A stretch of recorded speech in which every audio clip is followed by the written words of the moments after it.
This is a long story. First, I wanted to go to teaching, to ancient languages, to history, but about age 12, I thought I should go to medicine. I had surgery and I got exposed to hospitals, and it's very interesting that this was not welcome. I remember the teachers of mine went to my father and said, well, it's such a pity that he takes medicine. Medicine is such an inferior discipline. You may laugh about it, but medicine had a very relatively low reputation in Germany after the war, because many had studied medicine in order to escape from military service, and the medical crimes had become public. So it was not a page of glory to decide to become medicine, but I was so fascinated by the topics in medicine, and I simply, despite the argument of my father and of my teachers, I did it. Well, this was much against my will. I was with a scholarship in Zurich, in the Kantonsspital, by the then equivalent of Forschungsgemeinschaft. And then I went to St. Louis. I knew Neil Bricker, but I was completely uninterested in nephrology. I worked on vascular disease, I did Dickens-Horiker shunt in the aortas and that kind of work. And when I came back, our urologists wanted to start transplantation. So one day I was called to the chief of department and said, Ritz, next Monday you will start dialysis. I said, sir, I did not go to St. Louis to churn the urea mill. I want to continue on vascular disease. And he says, well, you don't have to. You can go to any German university you wish. So I knew I had to do it. That's how it started, but very soon I got fascinated. I liked it, and it was not love at first sight, but it was a happy marriage. No regrets? No regrets, certainly not, no. And nowadays, I would have serious thoughts, because I think the standing of nephrology, at least in our country, has diminished relative to other disciplines like oncology or cardiovascular disease. And I think we have to seriously reconsider the format of how internal medicine is done nowadays. There is so much overlap between the disciplines, so much interaction, that I doubt whether the type of nephrology that we did in the 60s and 70s is still appropriate in the next 2 or 3 decades, which has consequences for the training, which has also consequences for science. I think nowadays you can do forefront research in nephrology only if you are knowledgeable beyond the borders of the discipline. Well, of course, everyone has his own favors. My first love affair was calcium metabolism. The second love affair was diabetes. And currently I have a love affair with aldosterone and mineralocorticoids. So it changes with the availability of methodology, of cooperating partners, and it's very difficult to feel bored when doing scientific work in nephrology. Well, I was very lucky. The one person which impressed me most was the late Professor Ulrich in the Max Planck in Frankfurt, I never worked on basic research, but he helped me in a lot of things relating to methodology, how to attack a problem, and he was an absolute role model for me. I also had a good friend of mine who helped me a lot not by providing support or active work, but by providing a lot of interesting ideas. This was August Heitland from Würzburg. And we had quite a good generation of nephrologists, scientifically interested nephrologists, about the same age as me, and it was fun to work with all of them.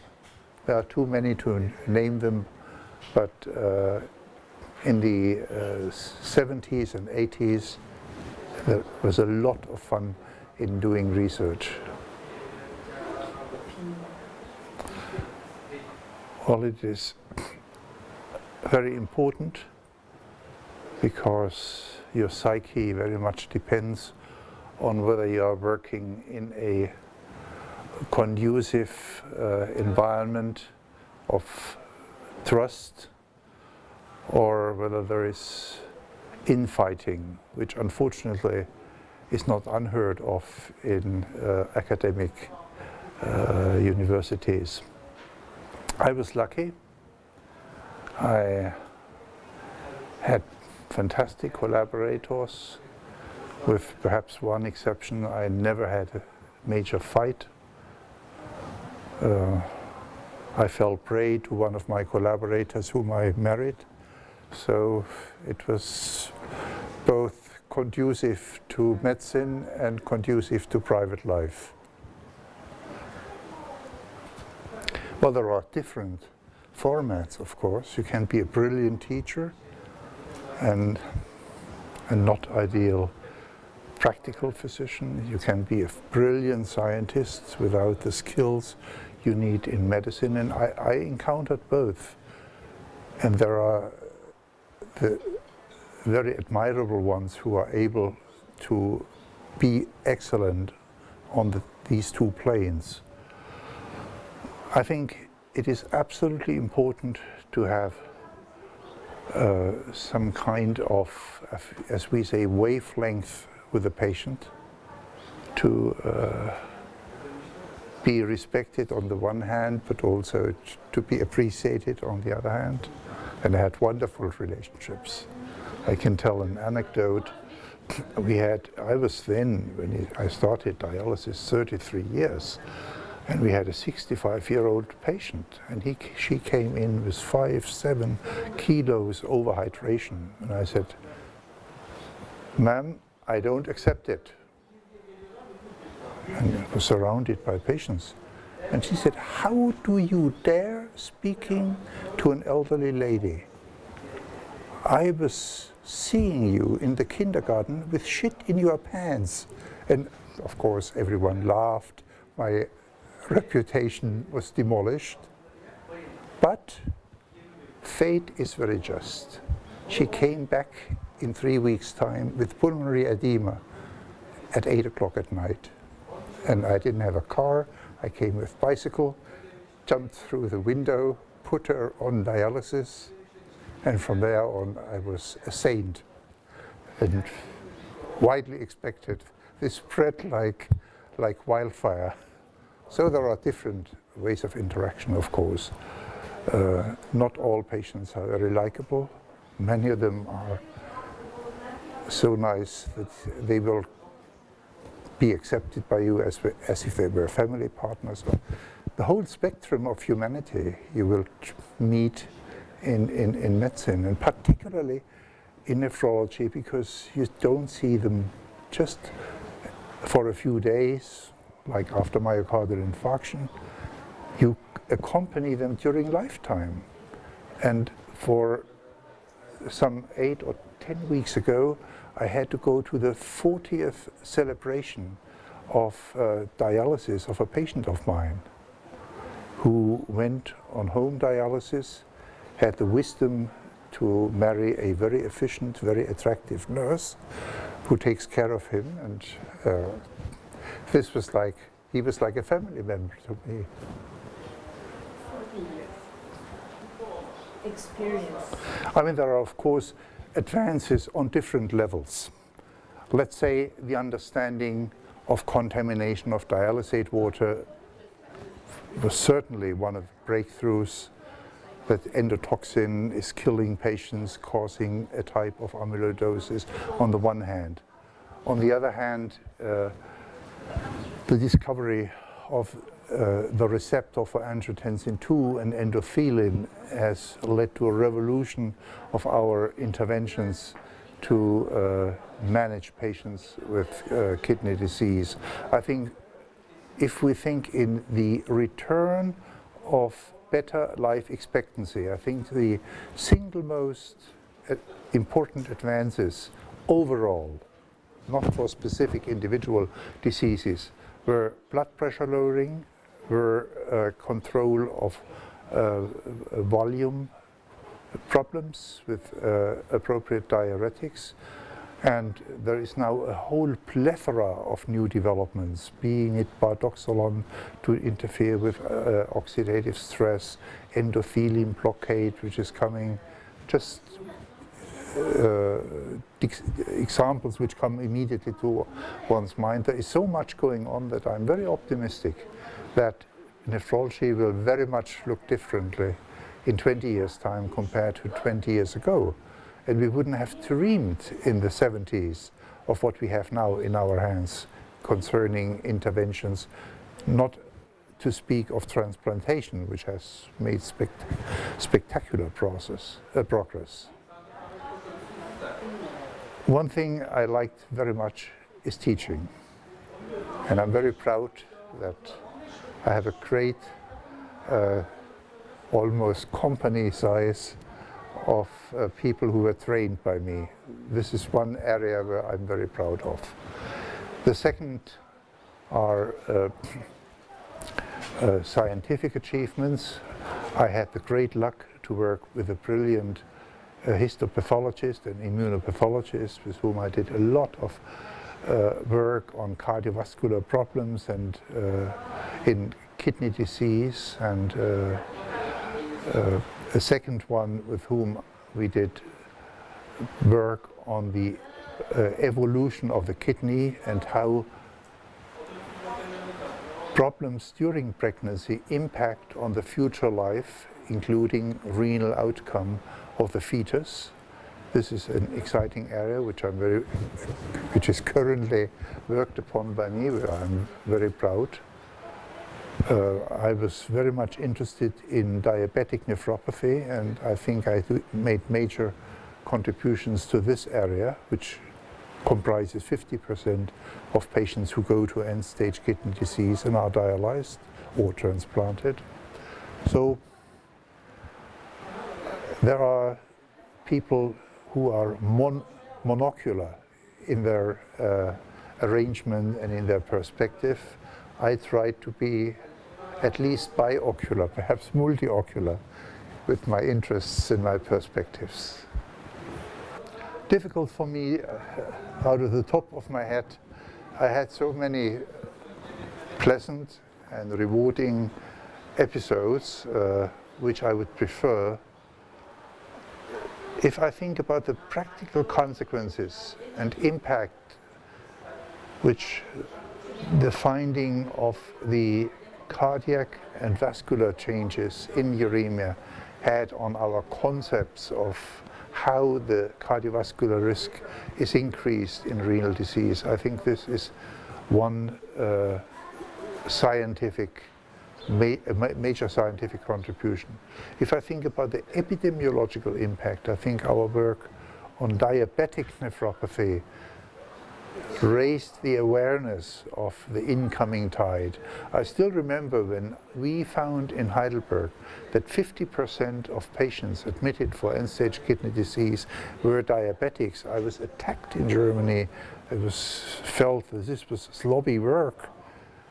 And I could prove that we did oral glucose tolerance tests on everyone who came. And we found that 20% of the patients had normal glucose at fasting and a pathological glucose tolerance test. And the explanation is that they no longer feel well in pre-terminal uremia. They lose weight. They are no longer hyperglycemic. And people took only glycemia. And we did the glucose tolerance test, and our figures have been umpteen times confirmed. So I think this is reason to be proud that after a lot of condemnation of my approach, finally everyone agrees. In an ideal way.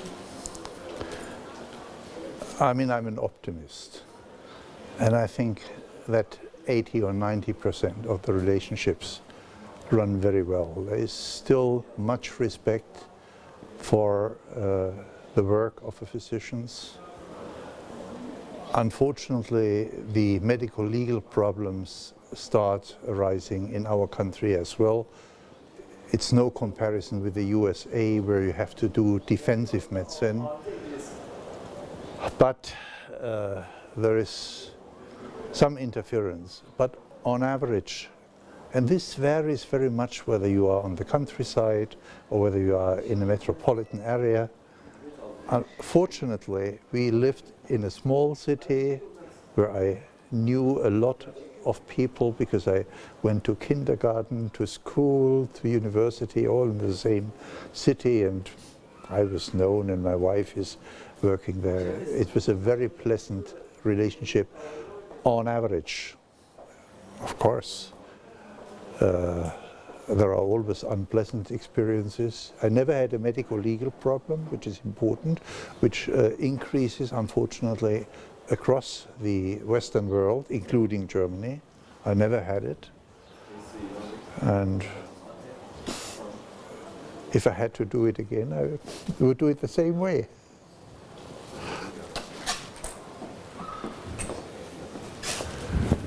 This is an act of Christian charity. Thank you. Before 1990 or 1995, they are simply forgotten. Not only the youngsters, I can tell you, even established nephrology, I don't want to mention a name, he was asked about someone, I don't want to name, who published superbly in the 60s, he didn't know. Because the PubMed doesn't go to. I mean, PubMed is a great thing, Yeah. but it, of course, it creates a climate and a culture where everything that was before 1970 is forgotten. Yeah, sure. But you know, Gabriel Richet insists very often on the importance of history in medicine, and I think history is very, very important for If one doesn't overdo it, I think it is immensely educational. Yeah. One can overdo it. I mean, I knew people who in a reasonable way. Who created antibodies against history, but if you do it in a reasonable way, Abs- the history of science is absolutely key to the understanding of what's going on. absolutely. You are talking to the converted one. I am converted already. So tell us about your conversion to the interest in history of medicine. Well, I'm interested in the history in general, and before the age 12, I temporarily even gave it some thought to go into history, because we had 9 years of Greek and of Latin, but from the very beginning on, I had an interest in ancient literature, and I wrote a number of articles on this, because I felt that it is a pity that some of the geniuses are so thoroughly forgotten, and also the private life of these people. I can tell the example of Henley, who was a rebellious person who was kicked out of Germany because he was for liberation, and went to Zurich, and as a professor he fell in love with a modest girl whom he educated in a gymnasium, who had to learn Latin, to play piano for 3 years, and then he married her. And the exchange of letters is still a piece of literature which is well read in Germany. And the sad thing is that groundbreaking work is often completely forgotten. This gentleman was the first to note that there were small structures in pus, and said, well, this must be bacteria. And he had a med student, Koch, whom everyone knows in bacteriology, and he put him on this topic. And that's why Koch discovered all these bacteria from,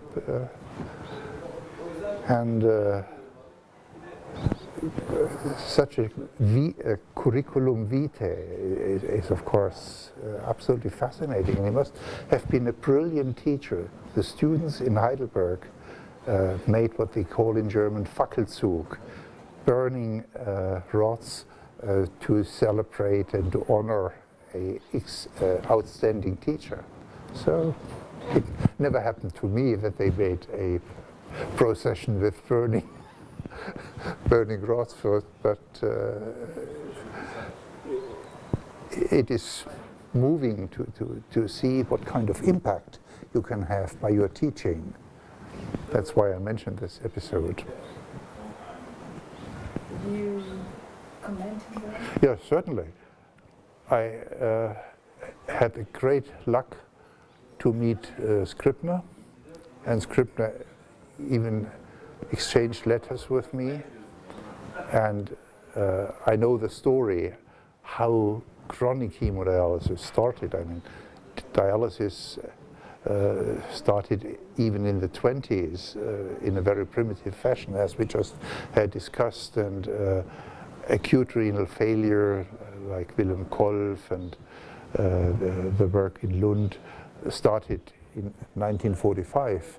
But the problem was the vascular access, and this story of how in collaboration with Boeing Airlines he was able to find a non-clotting vascular access in a patient where he was desperate because he thought it was acute renal failure and it didn't come off.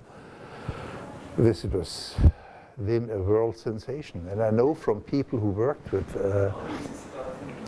Scribner that this Clyde Shields, who was the first patient, that he was a fantastic technician, and all doctors, all junior doctors were delighted because he could repair every car problem they had. These are the small side shows of early nephrology. And Scribner, for instance, must have been a charismatic educator. I had the luck to meet a lady who was one of the 10 first who got EPO, and was amongst the 10 or 15 first who was taken on dialysis by Scribner.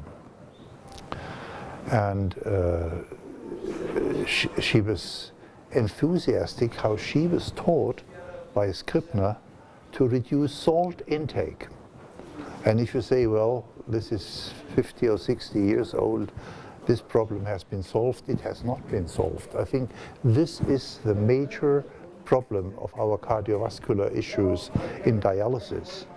And it can be done, as Scribner showed and as this lady showed.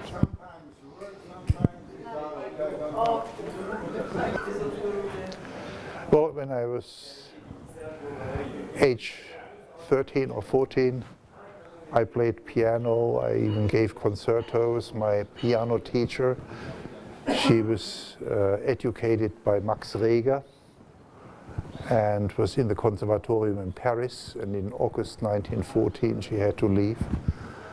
But she was a brilliant pianist, and I loved to do it, but When I went into medicine, I simply didn't have the time. This was one thing. The second is art. I often travel, go to the museum, paintings. I had hobby painting. Again, I abandoned this because I simply didn't have the time. So nephrology is my first love, but the fourth or fifth is painting, where I'm modestly good. My wife is even more derogative about it, or the quality, but I still like it.